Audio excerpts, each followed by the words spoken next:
สวัสดีครับผมสุดรอครับผมป้าเพื่อนๆเดี๋ยวเบิ้งน้องหมาน้องแมว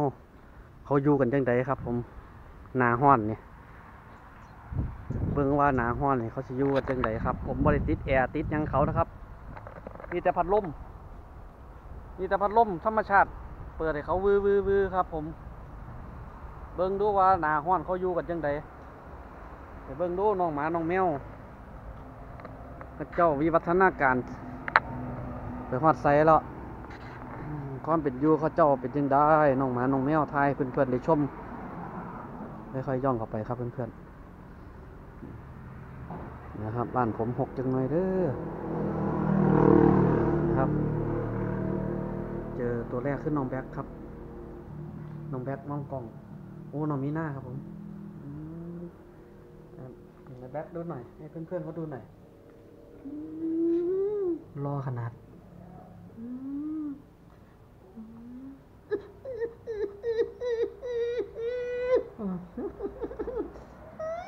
สั่งครับเบิ้งหนวดเขาดุนว่ามันทอมแอนเจอรี่โอ้คุณน่ะสุดรอใหญ่ของพ่อนี่ครับบอกเทาครับอีคิวครับเทาก็มูได้บ้านครับตักไทยเป็นแนวคิวโอ้ยบิดขี่ข้างอันนี้โอ้ยลืมไปว่าบ่มีใครหำตอนแล้วบอกขึ้นแน่บ่ตอนบ่ได้เดี๋ยวรถทิ้งย่ำเอาบ้านติดถนน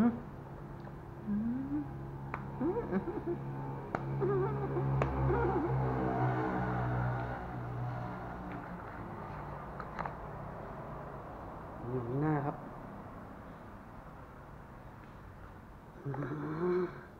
คนสวยนี่ตัวเมียครับเดี๋ยวดูนะเพื่อนมาดูดิสวยไหมสวยจังเลยคนสวยของพ่อเดินอยู่บ้านนี่เราดีแล้วมันฮ้อนไปใส่ก็ว่าได้นะครับรูปรอร้ายกินกันร้ายไงก็ไงโป่งออกวันจังไม่ก็เอาเมียเข้าบ้านแล้วเนี่ยเห็นบ่จังไม่กับผ้าผู้สาวมาบ้านแล้วจ้ะเนี่ยหำใครหำอันต้น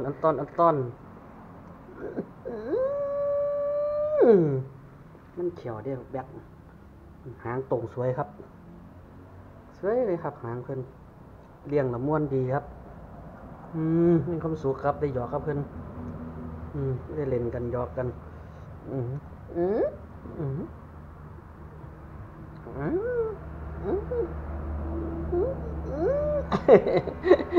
มันเขียวหยอกเหรอผมสังเกตโดนเราด้วยครับเนี่ยปุกกี้นี่มันหาอย่างวะครับพ่อปุกกี้มันพออย่างอยู่ในลิ้นซักเห็นมันยืนคุ้มอยู่นี่เป็นชั่วโมงวะเด้อเนี่ยลูกพ่ออย่างปุกกี้เห็นอย่างมันจะเถาะเจออย่างอยู่ใต้เนี่ยดูพ่อดูดูมีอะไรอยู่ในนั้นน่ะตัวอะไรอยู่ในนั้นลูกโอ้ใหญ่มันต้องมีอย่างอยู่ในหันละเขาถึงไล่มันออกไปนะโอ้ยมันสงสัยอยู่ดีอยู่ในลิ้นซักดีป่ะออกดูพ่อจะเปิดให้เตรียมเด้อหานเป็นงูมันหนูอยู่ในหันพ่อมันหาแต่เศร้าเราได้นี่เพราะว่าหาซอยกันดูดิมันงูของเพื่อนมันจิกัดออกได้มันจิซกออกได้ออกไหมไปแล้วหนูเห็นหนูใช่ไหมเป็นหนูใช่ไหมโอ้ยลาเจอหนู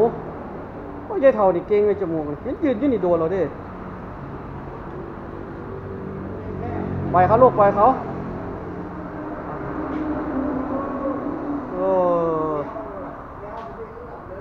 แมวจมูกบ่ได้ดีกินแล้วนอนกันนี่แห้งแล้วเลยนี่จะเอิ้นมูลนิธิมาเก็บเอาอยู่นี่กินแล้วนอนบ่เวียกบ่งานบ่การบ่สั่งหนูเข้าบ้านบ่เห็นบ่นี่บ่เห็นบ่มีโอหนูเข้าบ้านเพิ่นคือบ่จับหนูซอยเป็นยายปุกกี้เพิ่นมึงดู หน้าตู้กินหลายนอนหลายจนหน้าบวมเบิดว่ามึงนอนน่ะชิงแชมป์โลกได้เลยเด้นี่แต่ได้โตมานี่กินนอนอย่างเดียวบ่สนใจผู้ใดเลยนี่มิโอนี่บ่สนอีหยังพอแล้วปลุกแมวแล้วปล่อยเข้าไปพออะไรหนีละปิดซะ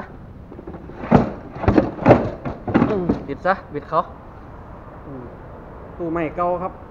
ตู้โบราณเก็บไว้ครับผมพอแล้วปล่อยเขาลูก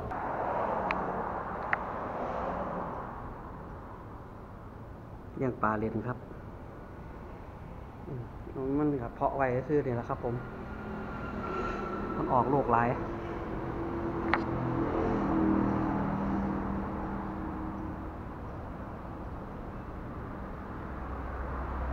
ลูกปลาหางนกยุงเพียบไม่ต้องพูดถึงเรื่องขยายออกลูกเร็วสุดยอดเลยเรื่องออกลูกถึงก็ต้องพูดถึงสุดยอดเลยครับมาเด้อคุณอยากได้พันธุ์ป่างหางนกยุงมาห้องงามเงือดหลายนอนมาสั่นหนูขอบ้านกับอะไรซอยเขามีโอเนี่ยไหนพ่อบังเด้อหนาคือมุนอักหลากเลยลูกหนาลูกคือมุนอักหลากสิคือมอมแม่มเนี่ยจับอาบน้ำได้บ่นี่พ่อจับแมวอาบน้ำนี่คือบ่จับแมวอาบน้ำนี่จะคือบ่เนาะนี่เนาะแต่เบิ่งดูคนงามนี่แม่เบิ่งดูงามแท้เบิ่งดูนะมันเขียวมันพอประกวดแล้วประกวดบักแบกต้นกระสันคนละแก่คนละมุมเลยครับรูปรอขนาดเลยไอพ่อเล็ดนะมาหน่อยเนี่ยอย่างนั้นเนี่ยตัวหมาหรือตัวแมวเนี่ยคือหมาคือแมวเนี่ยจะเป็นหมาเป็นแมวเนี่ยบอกพี่ๆเบิ่งๆนะรอแท้ขึ้นนะ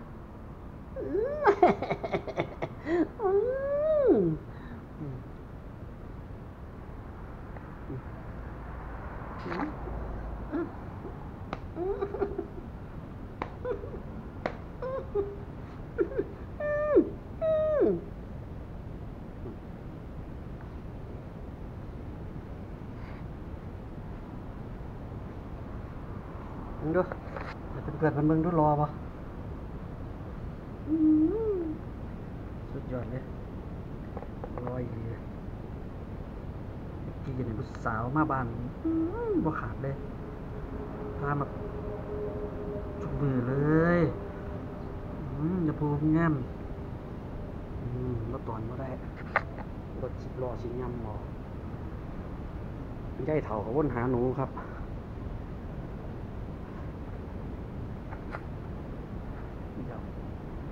ยอม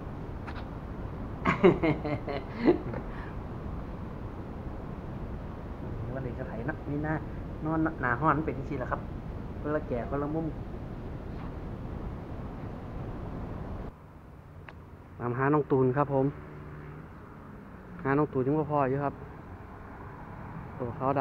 ำโอ้เจอแต่น้องท่านครับเจอน้องท่านแล้วครับเนี่ยโอ้หนาห้อนเป็นที่เองโอ้ดีเดน้องท่านนอนอยู่นี่ครับน้องท่านนี่รู้สึกว่าจะไม่ค่อยสนิทกันปานใดไม่ค่อยอยากให้จับเท่าไรครับนี่ครับน้องท่านครับใส่ตู้นี่ครับท่านออกมาเร็วมาพ่อหน่อยเร็วมาเร็ว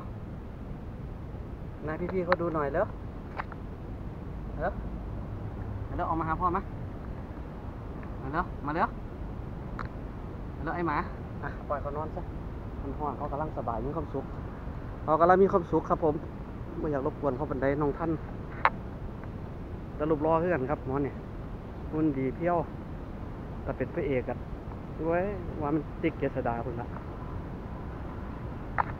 น้องตูนไปใส่โนตูนเจ จอแต่ผาแมวบ่ไหมใส่บ่นอนมันห่อนตัวเท่านี้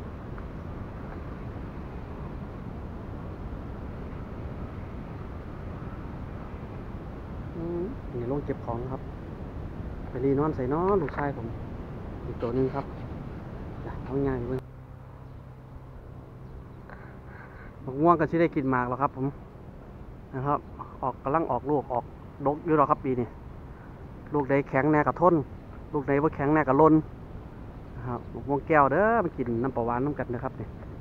ม่วงแก้วมีอยู่ตัวเดียวตัวนึงปั๊มทิ่มแล้วครับไม่ใช่ทุ่งหัวลมหาน้องตูนนะครับ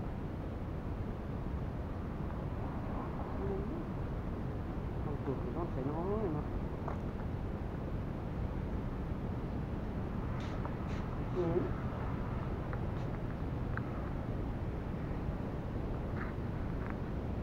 ใส่น้อยน้องตูน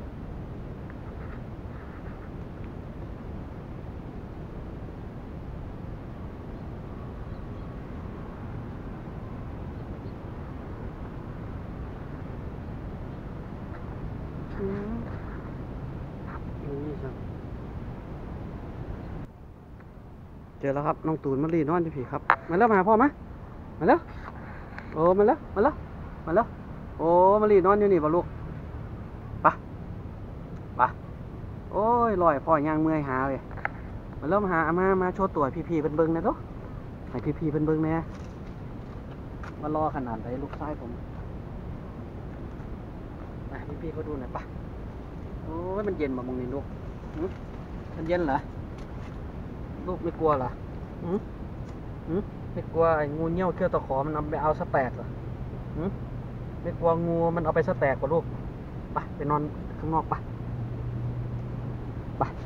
โอ้ยจับแขนขังเดียวได้โอ้ยเจ็บบ่ลูกเจ็บบ่โอ้ยนะก็อ่อนยังสิมันปกเปียกแท้เป็นยังมืดฤทธิ์บ่อ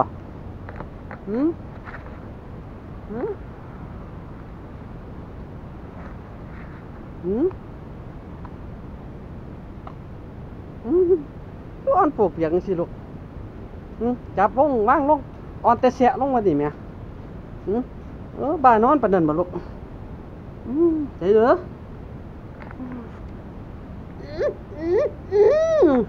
นี่ก็หางเงาครับเลี้ยวรอเราออกกันรออะไร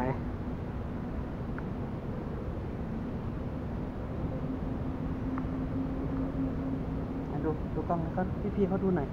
ดูความรอหน่อยดูกันชัดๆเลยครับมันหล่อขนาดไหน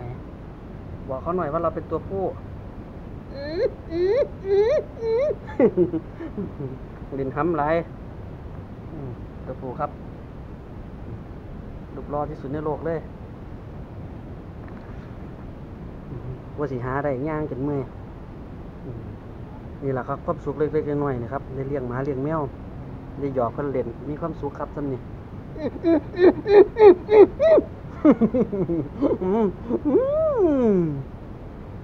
หอมแก้มหน่อยให้พ่อหอมแก้มหน่อยเหรอให้พ่อหอมแก้มหน่อย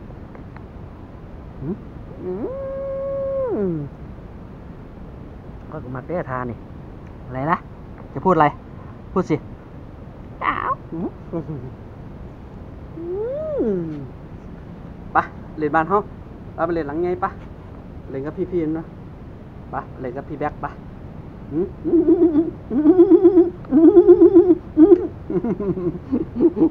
ไม่ได้ทะลึ่งตึงตังนะครับผมหยอกเขาเล่นเขามักจริง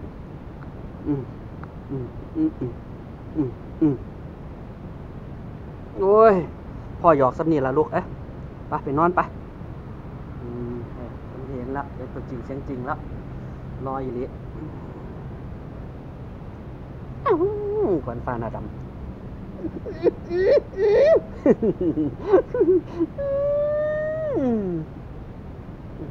รอให้รอขาดแต่ภาพอุตสาหมาบ้านคือว่า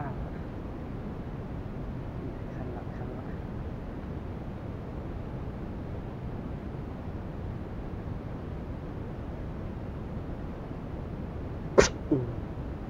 นี่นะ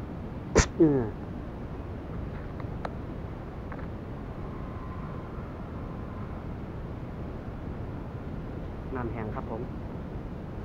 เวลาน้ำมาเทือนึงกับโอ้สูงเป็นเมตรครับ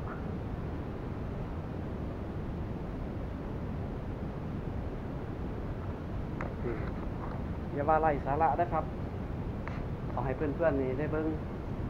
ว่าน้องๆเพิ่นอยู่กันจังไดน้องหมาน้องแมวมันหนาร้อนเพิ่นสิอยู่กันจังไดเนาะมันร้อนบ่ได้ติดแอร์ให้เพิ่นเพราะบ้านผมก็บ่แม่นคนร่ำคนรวยเนาะแบบนี่ครับแบบบ้านธรรมดาครับชาวบ้านธรรมดาครับผมเพิ่นอยู่ได้เฮาก็อยู่ได้เอาของซั่นล่ะครับเอาตามนั่นคลิปนี้ผมก็สิจบไปซ้ำนี้ก่อนนะครับผมทักทายกันขำๆครับอย่าไปคิดหยังหลายครับผมสำหรับคนที่เขามาดูใหม่กดติดตามให้น้ำด้วยนะครับผมสำหรับคลิปนี้ผมก็สิลาไปซ้ำนี้ก่อนนะครับผมสวัสดีครับ